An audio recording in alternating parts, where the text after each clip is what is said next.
نستغفره ونؤمن به ونتوكل عليه ونعوذ بالله من شرور أنفسنا ومن سيئات أعمالنا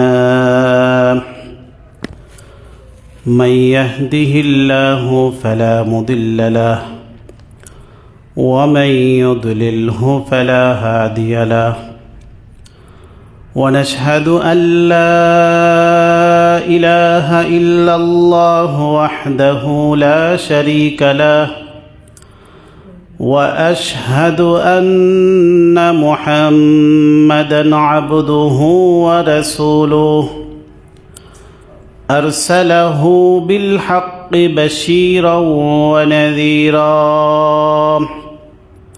وداعيا إلى الله بإذنه وسراجا منيرا أما بعد فقد قال الله تبارك وتعالى في كلامه المجيد وفرقانه الحميد أعوذ بالله من الشيطان الرجيم بسم الله الرحمن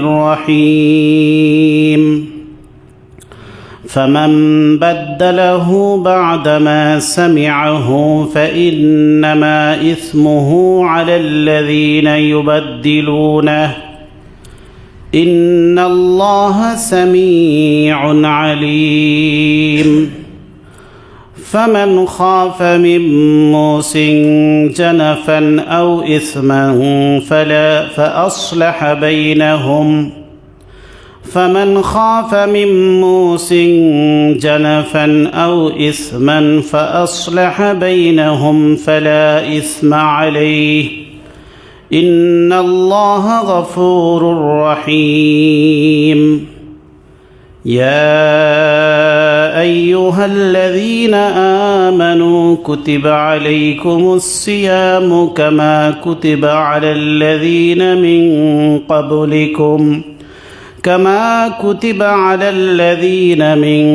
قبلكم لعلكم تتقون بارك الله لنا ولكم في القرآن العظيم ونفعنا وإياكم بالآيات والذكر الحكيم صلى الله على سيدنا ومولانا محمد وعلى آله وأصحابه وسلم محترم حاضرين মুসলিম কিরাম মহান রব্বুল আলামিনের দরবারে আমরা অসংখ্য অগণিত শুকরিয়া জ্ঞাপন করি যে মহান রব্বুল আলামিন আজকে জুমার রাত্রিতে পবিত্র কোরআনুল কারীমের ধারাবাহিক তাফসীরের মজলিসে অংশগ্রহণ করার তৌফিক দান করেছেন। এই জন্য শুকরিয়া তান বলি আলহামদুলিল্লাহ। মুসলিম কিরাম, আজকে 2026 ইংরেজি সনের 22শে জানুয়ারি, রজব মাসের 4 তারিখ।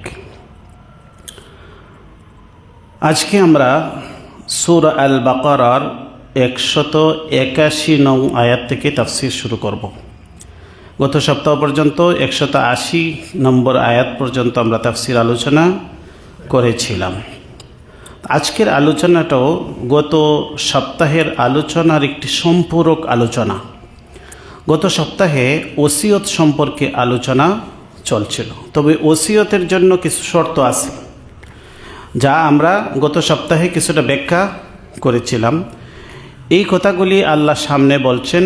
প্রথমে তো এই 80 নম্বর আয়াতে আল্লাহ বলেছেন, কুতিবা আলাইকুম ইযা হাদারা আহাদাকুমুল মাউত ইন তারাকা খায়রানিল ওয়াসিয়াতু লিল ওয়ালিদাইনি ওয়াল আকরাবিনা বিল মারুফ হাক্কান আলাল মুত্তাকিন।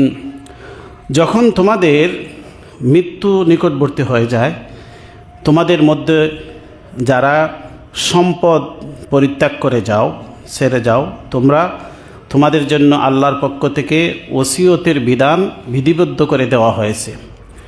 এই ওসিয়ত তোমরা করবায় লিল ওয়ালিদাইন ওয়াল আকরাবিন বিল মারুফ, মাতা পিতার জন্য, নিকটতম আত্মীয় স্বজনদের জন্য বিল মারুফ, ন্যায়ানুগ পদ্ধতিতে। হাক্কান আলাল মুত্তাকিন, এটা মুত্তাকিনদের হক, মুত্তাকিনদের জন্য এটা বিষয়টা অনিবার্য। তবে যেহেতু এই আয়াতটা ছিল মিরাসের আয়াত নাজিল হওয়ার আগের, এই জন্য এই আয়াতের যে বাধ্যবাধকতা ফরজিয়ত সেটা মনসুখ হয়ে গেছে, রহিত হয়ে গেছে। তবে অনেক ক্ষেত্রে এটার একটা সুন্নত নফল রয়ে গেছে। আমরা মিরাসের ক্ষেত্রে যারা ওয়ারিস তাদের বাহিরেও কিছু কিছু ক্ষেত্রে আমরা ওসিয়ত করতে পারি, সেই সুযোগ আছে। এছাড়া সম্পদ সংক্রান্ত বিষয় ছাড়াও আরও অনেক বিষয়ে আমাদের জন্য ওসিয়তের প্রয়োজন হতে পারে, সেটা আমাদের জন্য রয়ে গেছে। তো সামনে আল্লাহ বলছেন ফামাম বাদ্দালাহু বাদামা সামিআহু, ন্যায়সঙ্গত যুক্তিসঙ্গত কোনো ওসিয়ত যদি কোনো মৃত্যু পদযাত্রী করে যায়, কিন্তু পরবর্তীতে এই ন্যায়সঙ্গত কোনো ওসিয়ত যদি কার্যকর না করা হয়, ফামাম বাদ্দালাহু বাদামা সামিআহু, এই ওসিয়ত শোনার পরেও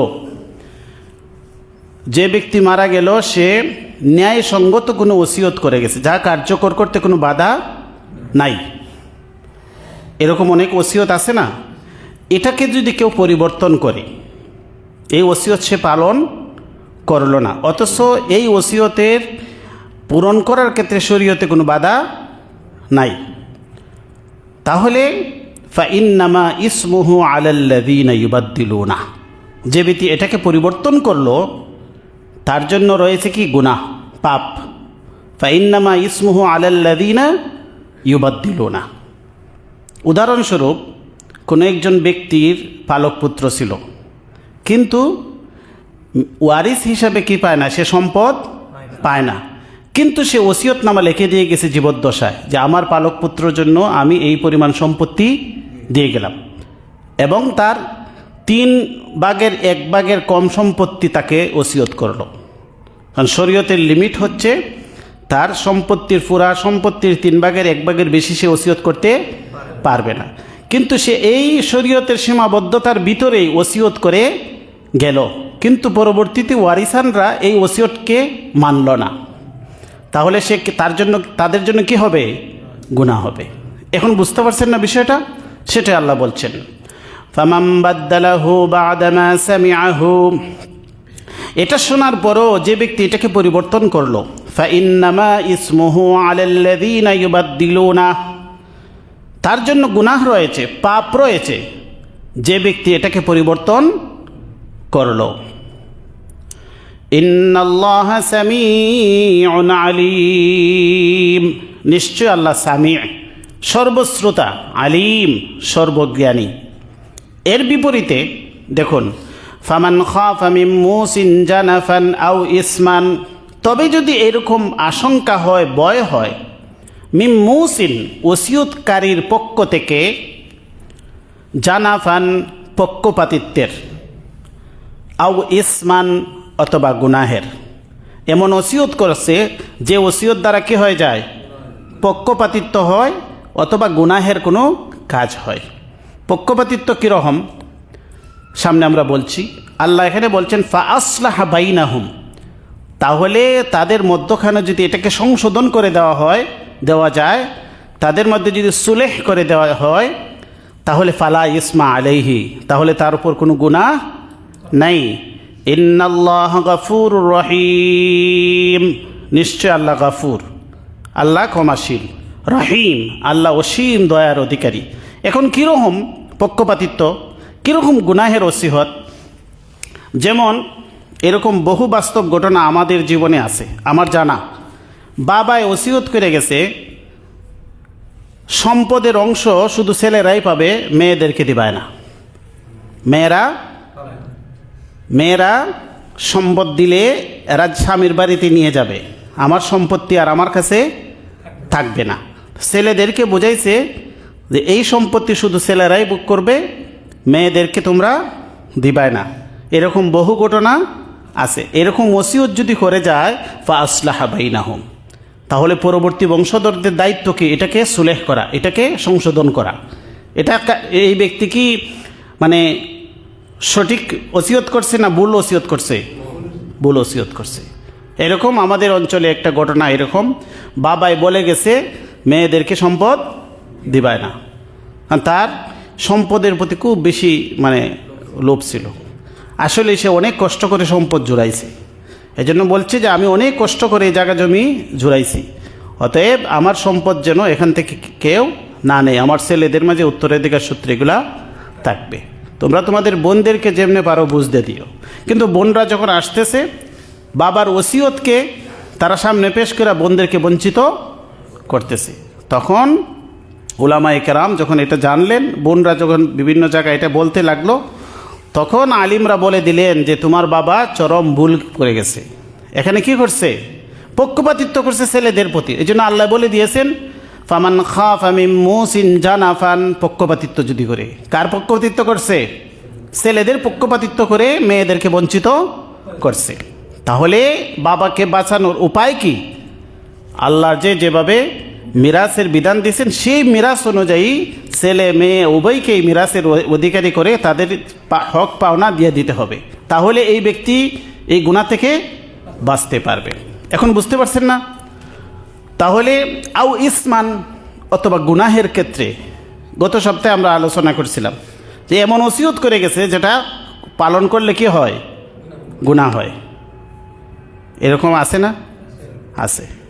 তো এইরকম গুনাহ বাস্তবায়ন করা যাবে না। পরবর্তী বংশধরদের জন্য দায়িত্ব হচ্ছে এই ওসিয়তকে সংশোধন করা, এটাকে অমান্য করা, এটাকে বাস্তবায়ন করা যাবে না। ফাসলাহা বাইনাহুম, যদি তাদের মধ্যখানে এটাকে সংশোধন করে দেওয়া হয়, ফালা ইসমা আলাইহি, তাহলে তার জন্য কোনো গুনাহ নাই।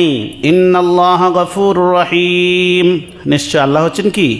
গাফুর, আল্লাহ ক্ষমাশীল, রাহিম, আল্লাহ অসীম দয়ার অধিকারী। এই এক প্রসঙ্গ গেল। এখন দ্বিতীয় প্রসঙ্গ রোজা সম্পর্কে। রোজা তো আমাদের একদম নিকটবর্তী চলে আসছে, তাই না? শাবান মাস শুরু হয়ে গেছে, এক মাস থেকে আরও কম সময়। তাহলে দেখুন আমাদের প্রসঙ্গটা চলে আসছে রোজা সম্পর্কে ধারাবাহিকভাবে। ইয়া আইয়ুহাল্লাযীনা আমানু, হে ঈমানদারগণ, কুতিবা আলাইকুমুস সিয়ামু কামা কুতিবা আলাল্লাযীনা মিন ক্বাবলিকুম লাআল্লাকুম তাত্তাকুন, তোমাদের উপর ফরজ করে দেওয়া হইল সিয়াম, রোজা, কামা কুতিবা আলাল্লাযীনা মিন ক্বাবলিকুম, যেমনভাবে তোমাদের পূর্ববর্তীদের প্রতি ফরজ করা হয়েছিল, লাআল্লাকুম তাত্তাকুন, যাতে করে তোমরা তাকওয়া অর্জন করতে পারো। এখানে দুইটি বিষয়, একটা হচ্ছে আল্লাহর পক্ষ থেকে রোজা সিয়াম সাধনা আমাদের উপর আল্লাহ ফরজ করছেন করে, আবার আমাদেরকে একটি ইতিহাস স্মরণ করে দিয়েছেন যে এটা আসলে তো কষ্টসাধ্য একটি বিষয়, এক মাস রোজা রাখা, বলে এটা শুধুমাত্র তোমাদের উপরই নয়, তোমাদের যারা পূর্ববর্তী উম্মত তাদের উপর আল্লাহ ফরজ করেছিলেন। কোনো একটি কষ্টের বিষয় যদি এককভাবে কোনো এক ব্যক্তি করে তার কাছে কষ্টটা অনেক বড় মনে হয়, কিন্তু সবাই যদি এই কষ্টের সামিল হয় তাহলে এই কষ্টটা তার কাছে হালকা মনে হয়। এই জন্য উম্মতে মুহাম্মদী যেন নিজেদের উপর এটাকে খুব কষ্টের সাধ্য না মনে করে, এই জন্য তাদেরকে আল্লাহ ইতিহাস স্মরণ করে দিয়েছেন যে রোজা রাখাটা শুধু তোমাদের উপর ফরজ নয়, তোমাদের পূর্ববর্তী উম্মত যারা ছিল তারাও রোজা রাখছে, কিন্তু হয়তো পদ্ধতিগত ভিন্নতা ছিল। আমাদের মতো এরকম রমজান মাসে ফুল এক মাস রোজা রাখা তাদের জন্য ছিল না, ভিন্নভাবে ছিল, হয়তো কোনো ভিন্ন মাসে ছিল বা ভিন্ন সিস্টেমে ছিল, কিন্তু আমাদের মতো ছিল না, কিন্তু রোজা তারা রাখত। দ্বিতীয় বিষয় হচ্ছে রোজা রাখলে আমাদের কি লাভ হবে সেটা আল্লাহ বলে দিচ্ছেন, লাআল্লাকুম তাত্তাকুন, যাতে তোমরা তাকওয়া অর্জন করতে পারো। আমাদের ইবাদত বন্দেগীর মধ্যে যেসব ইবাদতের মাধ্যমে মানে তাকওয়া অর্জন করা যায়, এর মধ্যে অন্যতম সহজ একটি মাধ্যম হচ্ছে রোজা। রোজার মাধ্যমে কি হয়? মানুষের তাকওয়ার ট্রেনিং হয়, আল্লাহকে ভয় করে খাদ্য থেকে মানে খানা দানা এবং জৈবিক চাহিদা পূরণ থেকে দিনের বেলা বিরত থাকা। এটা কিন্তু কেউ যদি চায় মানুষকে গোপন করে এটা করতে পারে, খাদ্য খাইতে পারে, পান করতে পারে, তার ব্যক্তিগত চাহিদা পূরণ করতে পারে, কিন্তু এটা থেকে বিরত থাকে কেন? শুধুমাত্র আল্লাহর বয়ে। এই যে অনুভূতিটা মানুষের ভিতরে তৈরি হয়, এটা রোজার মাধ্যমে খুব সহজভাবে হয়। এই জন্য আল্লাহ বলছেন লাআল্লাকুম তাত্তাকুন। এটা হচ্ছে মানে রমজানের রোজা সিয়াম সাধনার আমাদের মৌলিক যে উদ্দেশ্য, তাকওয়া অর্জন করা। আইয়ামাম মাদুদাত, আল্লাহ বলেন এটা গণার কয়েকটা দিন। আইয়ামাম মাদুদাত, মাদুদাত মানে গণনার, এটা গণনার কয়েকটি দিন। ফামান কানা মিনকুম মারিদান আও আলা সাফারিন, যদি তোমাদের মধ্যে থেকে কেউ অসুস্থ হয়, আও আলা সাফারিন অথবা সফরে হয়, ফাইদ্দাতুম মিন আইয়ামিন উখার, তাহলে তার এই ছুটে যাওয়া রোজাগুলি সে মানে ফুল একটা দিন না খেয়ে থাকবে, তার জীবন বাঁচানো কষ্টসাধ্য হয়ে যাবে। তখন তাদের জন্য কি ফিদিয়া, সে কি দিবে? ফিদিয়া দিবে। তো আম মিসকিন, মিসকিনদেরকে খাদ্য দিবে। একজন প্রতিটা রোজার বিনিময়ে একজন মিসকিনকে একদিনের খাবার সে দিয়ে দিবে, তার জন্য হচ্ছে ফিদিয়া। কিন্তু সাধারণ রোগীদের জন্য এটা নয়। সাধারণ রোগ, হঠাৎ রোগী হয়েছে, 2 দিন 4 দিন 5 দিন অসুস্থ ছিল, এরপরে সে সুস্থ হয়ে গেছে, সে রমজানের পরে আবার সেটা পূর্ণ করবে। কিন্তু ওই রকম কঠিন রোগে আক্রান্ত ব্যক্তি, যার আর সুস্থ হওয়ার কোনো সম্ভাবনা নেই, ওই ব্যক্তি কি দিয়ে দিবে? ফিদিয়া দিয়ে দিবে। তবে আরেকটা চান্স ছিল ইসলামের প্রাথমিক যুগে, ইসলামের প্রাথমিক যুগে, সেটা সামনের আরেকটা আয়াত দ্বারা আল্লাহ রহিত করে দিয়েছেন। যে ইসলামের প্রাথমিক যুগে মানুষ রোজা রাখাকে কষ্টকর মনে হতো। নতুন নতুন মুসলমান, সে রোজা রাখাটা তার জন্য অভ্যস্ত হয় নাই, তখন তাদের জন্য চার্জ ছিল সে ফিদিয়া দিয়া রোজা থেকে অব্যাহতি পেত। কিন্তু সেটা পরবর্তীতে কী করে দেওয়া হয়েছে? নাকচ করে দেওয়া হয়েছে। ফামান তাতাওয়া খাইরান ফাহুয়া খাইরুল্লাহ। আর এরপরও যে ব্যক্তি কোনো কল্যাণ কাজ করবে, অর্থাৎ সফরের হালতে সে রোজার না রাখার সুযোগ ছিল কিন্তু তারপরে রোজা রেখে দিছে, সফরের হালতে রোজা রেখে দিছে, অথবা অসুস্থ ব্যক্তি ইচ্ছা করলে সে রোজা ভাঙতে পারতো কিন্তু তারপরেও কষ্ট করে সে রোজা রেখে দিল, আল্লাহ বলেন ফাহুয়া খাইরুল্লাহ, এটা তার পক্ষ থেকে কল্যাণকর। রোজাটা রেখে দেওয়া তার জন্য কল্যাণকর। এই জন্য সাহাবায়ে কেরাম যখন সফরে যেতেন তখন কেহ রোজা ভাঙতেন, কেহ রোজা রাখতেন।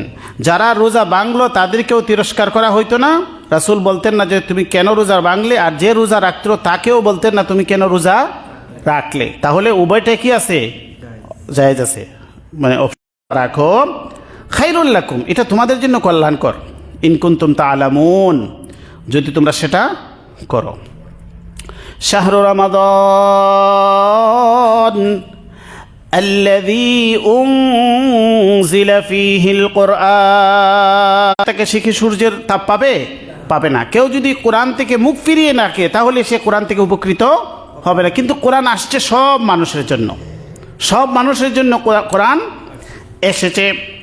ওয়াবাইনাতিম মিনাল হুদা ওয়াল ফুরকান, হেদায়েতের প্রতিটা বিষয়, মানুষের জীবনের হেদায়েতের জন্য যা যা লাগে সব কিছু সুস্পষ্টভাবে এই কিতাবে বর্ণনা করে দেওয়া হয়েছে। ওয়াবাইনাতিম মিনাল হুদা, হেদায়েতের বিষয় সুস্পষ্টভাবে এই কিতাবে বর্ণনা করে দেওয়া হয়েছে। ওয়াল ফুরকান, আর এই কিতাব হচ্ছে ফুরকান। ফুরকান মানে কি? সত্য এবং মিথ্যার পার্থক্যকারী। এই কিতাব হচ্ছে কি? সত্য এবং মিথ্যার পার্থক্যকারী। এই জন্য এই কিতাব, কোরআনের আরেক নাম হচ্ছে কি? ফুরকান। কোরআন মানে আরেক নাম কি? ফুরকান। কোরআনের মাঝে আরেকটি সূরা আছে, সূরা আল ফুরকান। কোরআনের মাঝে একটি সূরা আছে, সূরা আল ফুরকান। ফুরকান কিতাবের নাম হচ্ছে ফুরকান। কিন্তু এই কিতাবে কি আছে না আছে, আমরা কি সব মানুষের সব কিছু মুখস্থ আছে? সব মানুষ কি সব কিতাবের সব বিধান জানে না। কিন্তু আল্লাহ আমাদেরকে ফুরকান দান করবেন, প্রতিশ্রুতি দিয়েছেন। ইয়া আইয়ুহাল্লাযীনা আমানু, হে ঈমানদারগণ, ইন তাত্তাকুল্লাহ ইয়াজআল লাকুম ফুরকানা, যদি তোমরা তাকওয়া অবলম্বন করো, আল্লাহকে ভয় করে জীবনযাপন করো, তাহলে আল্লাহ তোমাদেরকে ফুরকান দান করবেন। যদি তাকওয়া অবলম্বন করো তাহলে আল্লাহ তোমাদেরকে কি দান করবেন? ফুরকান দান করবেন। ফুরকান কি? সত্য এবং মিথ্যা, ভালো এবং মন্দ যাচাই করার যোগ্যতা আল্লাহ আমাদেরকে দান করবেন। তাকওয়া যদি আমরা অবলম্বন করি তাহলে আল্লাহ আমাদেরকে এমন যোগ্যতা দিবেন, আমাদের বিবেক বুধকে আল্লাহ সুস্থ করে দিবেন, বিবেক বুধকে আল্লাহ এমনভাবে প্রখর করে দিবেন যে আমরা খুব সহজে সত্য এবং মিথ্যার মাঝে পার্থক্য করতে পারবো। খুব সহজে আমরা সঠিক এবং বেঠিকের মধ্যে আমরা পার্থক্য করতে পারবো। আল্লাহ আমাদের তবিয়তটাকে এমনভাবে তৈরি করে দিবেন যে ভালো জিনিসের প্রতি আমার আকর্ষণ তৈরি হবে, মন্দ জিনিসের প্রতি আমার ঘৃণাবোধ তৈরি হবে। এটা প্রাকৃতিক ব্যাপার, এটা আল্লাহর পক্ষ থেকে আসবে যদি আমরা কি করি, তাকওয়া অর্জন করি। যদি আল্লাহকে ভয়, আল্লাহর ভয় যদি আমরা অন্তরে জাগ্রত করে জীবনযাপন করতে পারি, তাহলে আল্লাহ পাক আমাদেরকে প্রতিশ্রুতি দিয়েছেন, আমাদেরকে কি দিবেন, ফুরকান দান করবেন। তাহলে কোরআন হচ্ছে কি ফুরকান, হুদাল লিন্নাস ওয়া বাইনাতিম মিনাল হুদা ওয়াল ফুরকান ফামান শাহিদা মিনকুমুশ শাহরা ফালইয়াসুমহু। অতএব তোমাদের মধ্যে যে ব্যক্তি এই মাসকে পাইল, ফালইয়াসুমহু, সে যেন রোজা রাখে। তাহলে আগে যে একটা অপশন ছিল যে রোজা সুস্থ সবল মানুষ ইচ্ছা করলে সে ফিদিয়া দিয়েও রোজা থেকে এড়িয়ে যেতে পারবে, সেই রাস্তা বন্ধ করে আল্লাহ দিলেন। সুস্থ সাবালুক একজন সুস্থ আকল মন্দ ব্যক্তি, সে ব্যক্তি কি রাখবে, রোজা রাখতে হবে। অসুস্থ হলে সেটা ভিন্ন, সফরে হলে সেটা ভিন্ন। ওমান কানা মারিদান আও আলা সাফারিন, এই যে আল্লাহ আবার বলে দিয়েছেন। তবে যে ব্যক্তি মারিজান, অসুস্থ, আও আলা সাফারিন, অথবা সফরের মধ্যে থাকবে, ফাইদ্দাতুম মিন আইয়ামিন উখার, সে অন্য সময়ে এটাকে গণনা করবে, অন্য সময়ে গণনা করে সেটাকে আদায় করবে। ইউরিদুল্লাহু বিকুমুল ইউসরা ওয়ালা ইউরিদু বিকুমুল উসরা। আল্লাহ কত দয়াশীল, আল্লাহ কত দয়ার অধিকারী। আল্লাহ বলেন যে আল্লাহ তোমাদের প্রতি সহজতা চান, তিনি তোমাদের উপর কঠোরতা চান না। ইউরিদুল্লাহু বিকুমুল ইউসরা ওয়ালা ইউরিদু বিকুমুল উসরা।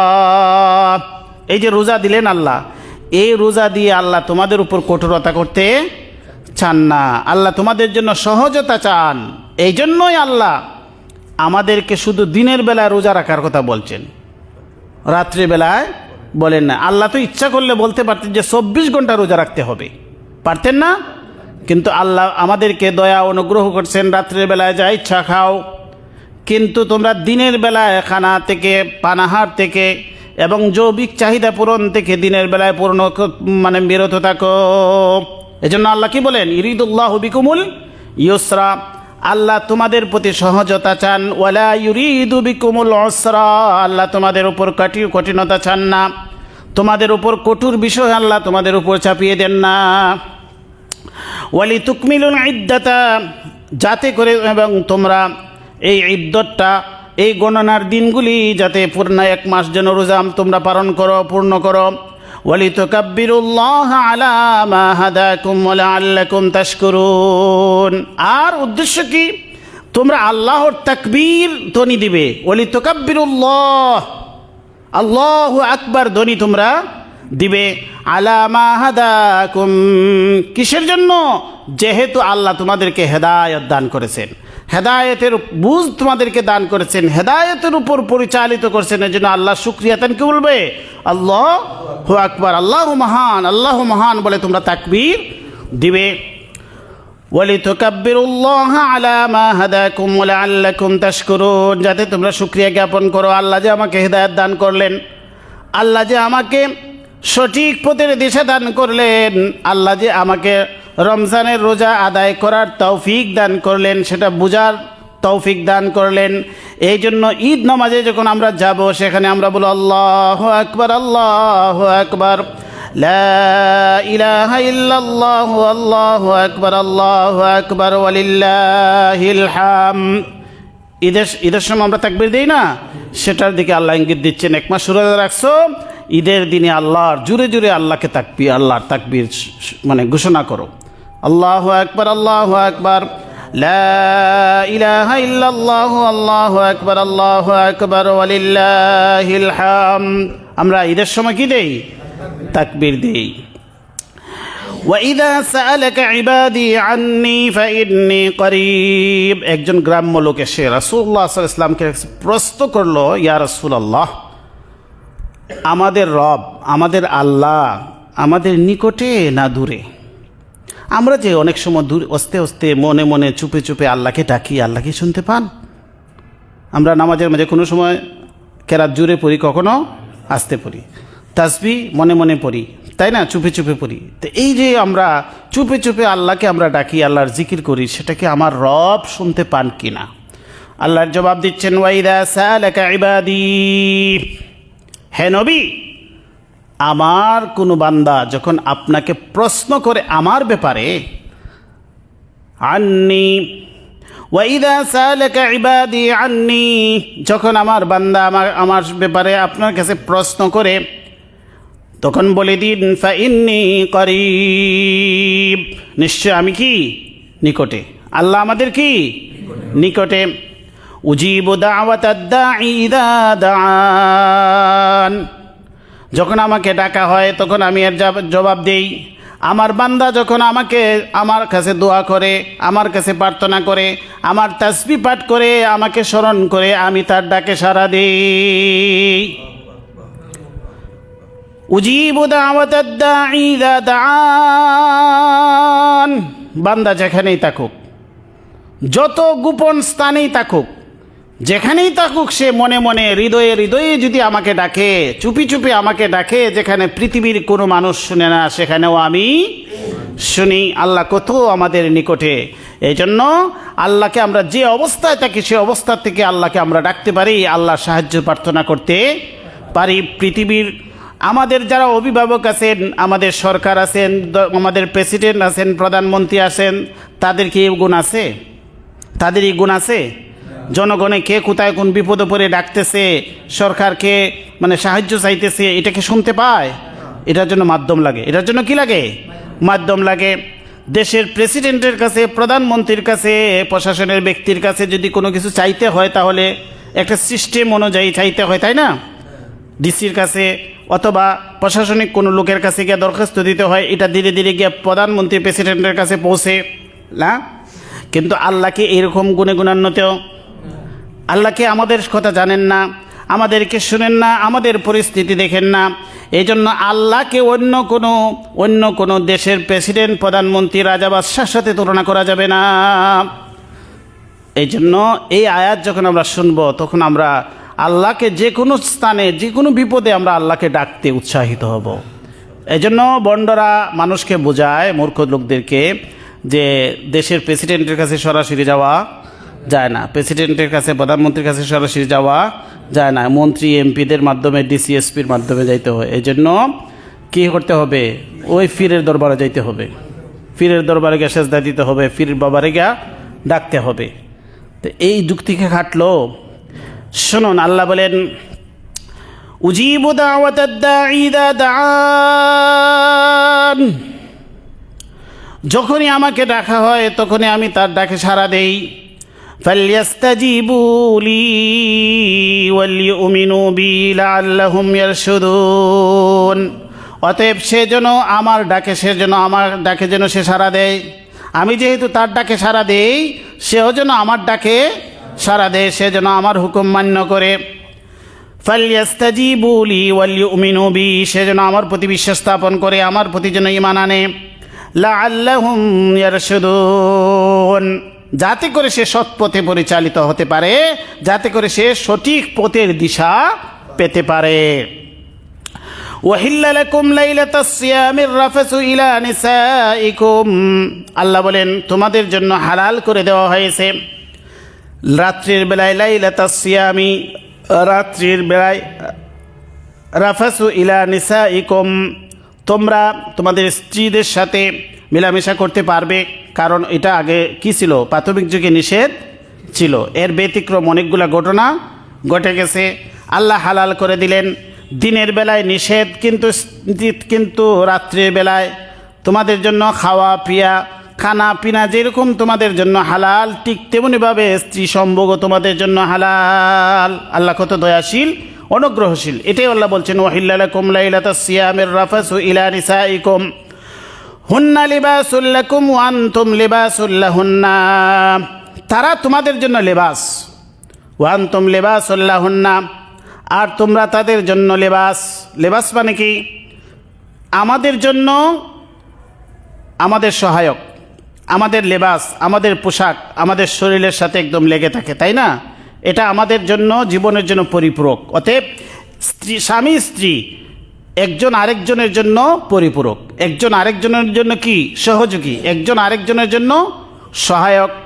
হুন্না লিবাসুল লাকুম ওয়া আনতুম লিবাসুল লাহুন্না আলিমাল্লাহু আন্নাকুম, আল্লাহ অবশ্যই জানেন তোমাদের ব্যাপারে, আন্নাকুম কুনতুম তাখতানুনা আনফুসাকুম, তোমরা নিজেরা নিজেদের ব্যাপারে যে খেয়ানত করেছো এটা ঘটেছে। সাহাবীদের মধ্যে যেহেতু এটা নিষেধ ছিল, ঘুমিয়ে যাওয়ার সাথে সাথে আর খাওয়া যাবে না, রাত্রি নিয়ম ছিল, আর রাত্রিবেলায় আর এই স্ত্রীর সাথে সহবাস করা যাবে না, কিন্তু এই খেয়ানত হয়ে গেছে। আল্লাহ বলেন ফাতাবা আলাইকুম, আল্লাহ তোমাদেরকে তওবা কবুল করে নিলেন।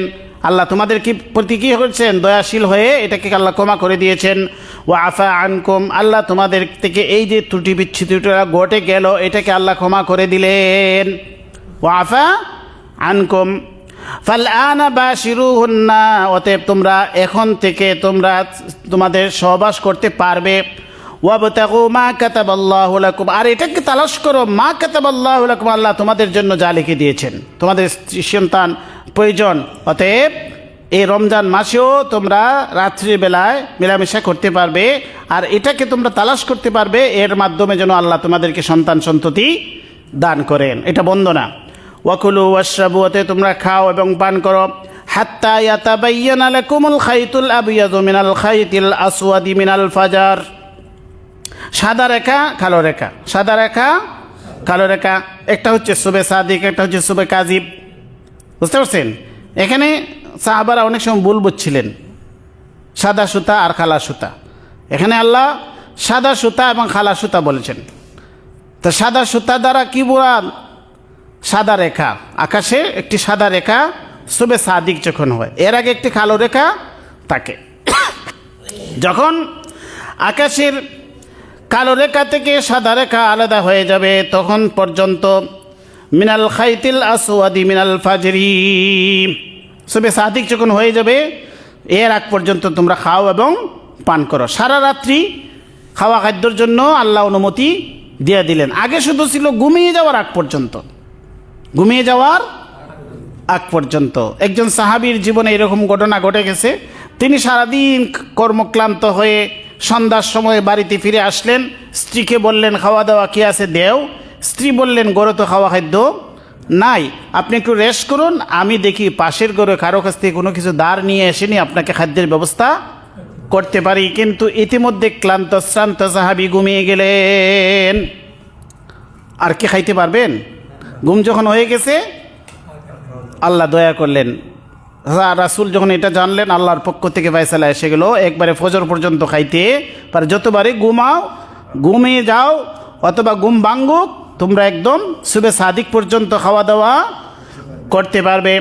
সুম্মা আতিম্মুস সিয়ামা ইলাল লাইল, এরপরে ফজর থেকে নিয়ে সুবে সাদিক থেকে নিয়ে রাত্রি পর্যন্ত, রাত্রির আগমন পর্যন্ত, সন্ধ্যা পর্যন্ত তোমরা রোজাকে পূর্ণ করো। সুম্মা আতিম্মুস সিয়ামা ইলাল লাইল, তবে ওয়ালা তুবাশিরুহুন্না ওয়া আনতুম আকিফুনা ফিল মাসাজিদ, যদি রমজান মাসে মসজিদে যদি ইতিকাফ করো, ইতিকাফরত অবস্থায় তোমরা স্ত্রী সহবাস করবে না। ওয়ালা তুবাশিরুহুন্না ওয়া আনতুম আকিফুনা ফিল মাসাজিদ তিলকা হুদুদুল্লাহি ফালা তাকরাবুহা, এটা হচ্ছে আল্লাহর পক্ষ থেকে হুদুদ, আল্লাহর সীমানা।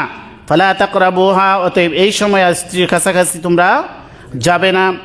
কাযালিকা ইউবাইয়িনুল্লাহু আয়াতিহি লিন-নাসি লাআল্লাহুম ইয়াত্তাকুন, এইভাবে আল্লাহ তোমাদের জন্য তার আয়াতসমূহ সুস্পষ্টভাবে বর্ণনা করে দিয়েছেন। কাযালিকা ইউবাইয়িনুল্লাহু আয়াতিহি লিন-নাস, এভাবে আল্লাহ তাআলা তার আয়াতসমূহকে লোকজনের জন্য সুস্পষ্টভাবে বর্ণনা করে দিয়েছেন। লাআল্লাহুম ইয়াত্তাকুন, যাতে করে তারা তাকওয়া অবলম্বন করে, আল্লাহকে ভয় করে।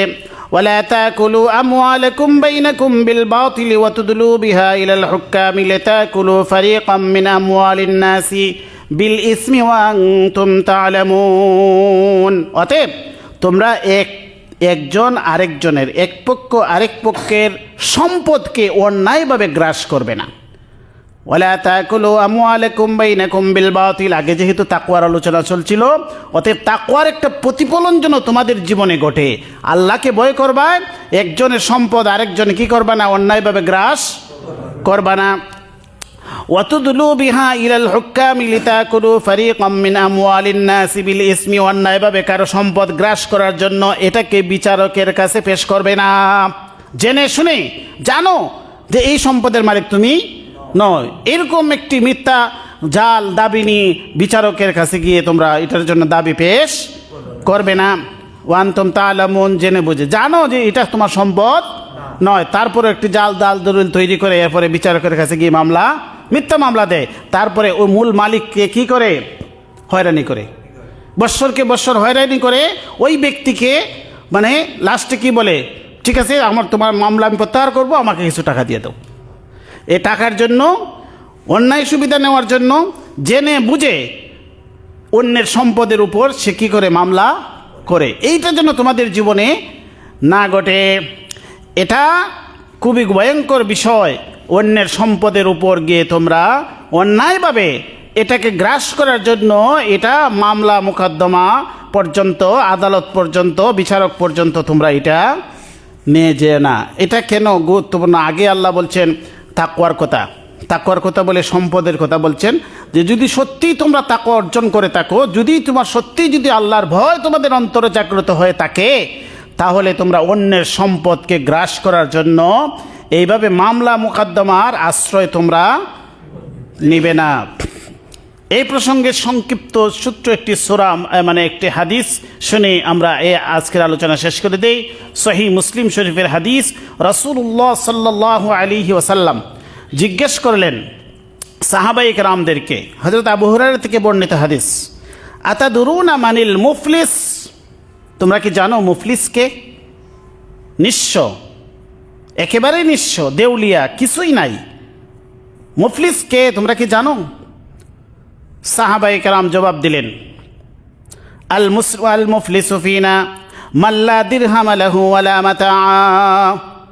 ইয়া রাসূলুল্লাহ, আমাদের মধ্যে মুফলিস, নিঃস্ব তো এই ব্যক্তি, গরিব, যার কোনো দিনার দিরহাম নাই, টাকা পয়সা নাই, ওয়ালা মাতা, কোনো সম্পদও নাই, স্থাবর সম্পত্তিও নাই, অস্থাবর সম্পত্তিও নাই। রাসূলুল্লাহ সাল্লাল্লাহু আলাইহি ওয়াসাল্লাম বললেন, না এটা না। ইন্নাল মুফলিসা মিন উম্মতি মান ইয়াতি ইয়াউমাল কিয়ামাতি বিসালাতিন ওয়া সিয়ামিন ওয়া যাকাতিন ওয়া ইয়াতি ক্বাদ শাতামা হাযা ওয়া যারাবা হাযা ওয়া আকালা মালা হাযা ওয়া সাফাকা দামা হাযা। রাসূলুল্লাহ সাল্লাল্লাহু আলাইহি ওয়াসাল্লাম বললেন, আমার উম্মতদের মধ্য থেকে মুফলিস তো ওই ব্যক্তি হবে, নিঃস্ব ওই ব্যক্তি হবে যে ব্যক্তি কিয়ামতের দিন নামাজের সওয়াব নিয়ে আসবে, জাকাতের সওয়াব নিয়ে আসবে এবং অন্যান্য ভালো ভালো দান সাদকা, জাকাতের সওয়াব, অন্যান্য আমল নিয়ে আসবে। কাদ শাতামা হাযা ওয়া কাযাবাহা ওয়া কাযাবা হাযা। কাদ শাতামা হাযা, দুনিয়াতে কাউকে সে গালি দিয়েছিল, অন্যের হক নষ্ট করছে। ওয়া কাযাবা হাযা, কাউকে মিথ্যা অপবাদ দিয়ে তাকে সম্মানহানি করেছিলেন। ওয়া আকালা মালা হাযা, আর কারো সম্পদ গ্রাস করে পৃথিবী থেকে বিদায় নিয়েছে। ওয়া আকালা মালা হাযা, অন্যের সম্পত্তি গ্রাস করে, অন্যের সম্পদ নিজে বুক করে, অন্যের হক নিয়ে পৃথিবীতে এসেছে। ওয়া দারাবা হাযা, কাউকে অপহার করে পৃথিবী থেকে এসেছে। ওয়া সাফাকা দারাবা হাযা ওয়া সাফাকা হাযা ওয়া সাফাকা দামা হাযা, আর কারো রক্তপাত করেছে, কাউকে খুন করেছে, অথবা কারো অঙ্গহানি করেছে, মারামারি করে রক্তাক্ত করেছে। তাহলে ফায়ুতা হাযা মিন হাসানাতিহি ওয়া হাযা মিন হাসানাতিহি, কিয়ামতের দিন ওই সব ব্যক্তিগুলা যারা তার দ্বারাতে ভুক্তভোগী ছিল, কারো সম্পদ আত্মসাৎ করলো, কাউকে প্রহার করলো, কাউকে গালি দিল, কাউকে মিথ্যা অপবাদ দিয়ে তাকে অপমান করলো, ওই ব্যক্তিগুলি সেদিন দলে দলে গিয়ে আল্লাহর কাছে বিচার দিবে। তখন ফায়ুতা হাদা মিন হাসানাতিহি ওয়া হাদা মিন হাসানাতিহি। আল্লাহ রাসূল বলেন তখন এই পাওনাদারদের বদলা কীভাবে আল্লাহ দিবেন? বলে ওই ব্যক্তি, ওই অভিযুক্ত ব্যক্তির জীবনে দেখবেন আল্লাহ তার কাছে কি মানে তার সওয়াব আছে, কি আমলের সওয়াব আছে, নামাজের সওয়াব, রোজার সওয়াব, হজের সওয়াব, যাকাতের সওয়াব, দান সৎকার সওয়াব, এগুলার থেকে আল্লাহ কর্তন করে করে পাওনাদারদের পাওনা দিতে থাকবেন। কারণ সেখানে তো দুনিয়ার কোনো সম্পদ দিয়ে বদলা দেওয়া সম্ভব না। তখন পাওনাদারদেরকে ওই ব্যক্তির আমলগুলা দিয়ে আল্লাহ বদলা দিতে থাকবেন। ফায়ুতা হাদা মিন হাসানাতিহি ওয়া হাদা মিন হাসানাতিহি ফাইন ফানিয়াত হাসানাতুহু। এরপরও যদি ওই ব্যক্তির আমল শেষ হয়ে গেলে, সব শেষ হয়ে গেলে কিন্তু পাওনাদাররাও যদি বাকি থাকে, এমন হতে পারে যে পাওনাদারদেরকে সব দিতে দিতে তার সব শেষ কিন্তু পাওনাদার বাকি। আরও মানুষে মিছিল দিচ্ছে, অমুক ব্যক্তি বলছে আল্লাহ আমাকে ওই ব্যক্তি গালি দিয়েছিল, আমাকে আমার ওই সম্পত্তি, আমার 1 ইঞ্চি সম্পত্তি অন্যায়ভাবে সে গ্রাস করে নিয়ে গিয়েছিল, সমাজের প্রভাবশালী ব্যক্তি ছিল, আমাকে বঞ্চিত করেছিল। আর অথবা ওই ব্যক্তি খুব সম্পদশালী ছিল আর খুব প্রভাবশালী ছিল, আমাকে মিথ্যা মামলা দিয়ে হয়রানি করেছে, আমাকে সে এইভাবে কষ্ট দিয়েছে, আমি এর বদলা চাই। তখন আল্লাহ দেখবেন ওই ব্যক্তির তার নামাজ, রোজা, হজ, যাকাতের সব শেষ হয়ে গেছে। তখন কি করবেন? আল্লাহ পাক রব্বুল আলামিন ওই পাওনাদারদের যে সমস্ত গুনাহগুলি আছে তাদের কাছ থেকে উড্ডু করে এনে চুরিহা আলাইহি, ওই ব্যক্তির গাড়ে ছাড়িয়ে দিবেন, ওই ব্যক্তির গাড়ে আল্লাহ নিক্ষেপ করবেন। সুম্মা তুরিহা ফিন্নার, এরপর আল্লাহ পাক ওই ব্যক্তিকে জাহান্নামে নিক্ষেপ করবেন। রাসূল বলেন এই ব্যক্তি হলে সত্যিকার অর্থে মুফলিস। মুফলিস মানে নিঃস্ব। একসময় তার সবই ছিল, এখন কিছু নাই। দুনিয়াতে অনেক বড় বড় ব্যবসায়ী, অনেক কোটি টাকার সম্পদ, কিন্তু সে ব্যবসায় লস খাইছে, তার সম্পত্তি সব কিছু ব্যাংকে মর্গেজ দেওয়া ছিল, ব্যাংকে নিলাম দিয়ে দিয়েছে, তার এখন আর কিছুই নাই। একসময় কোটি টাকার মালিক, এখন বর্তমানে রাস্তার ফকির, হয় না? এদেরকে কি বলে? দেউলিয়া, মুফলিস।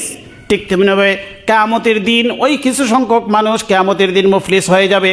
মুফলিস মানে দেউলিয়া হয়ে যাবে। এক সময় তার সবই ছিল, এখন আর কিছুই নাই। তো আজকের আলোচনা থেকে আমরা যা শিখলাম যে তাকওয়ার অবলম্বন করা, আর তাকওয়া আমাদের কাছে যা চায় সেটা হচ্ছে অন্যের হক আমরা নষ্ট করব না। আল্লাহ পাক রব্বুল আলামিন আমাদেরকে আমলের তৌফিক দান করুন। ওয়া আখিরু দাওয়ানা আলহামদুলিল্লাহি রব্বিল আলামিন। আলোচনা কি দীর্ঘ হয়ে গেল একটু?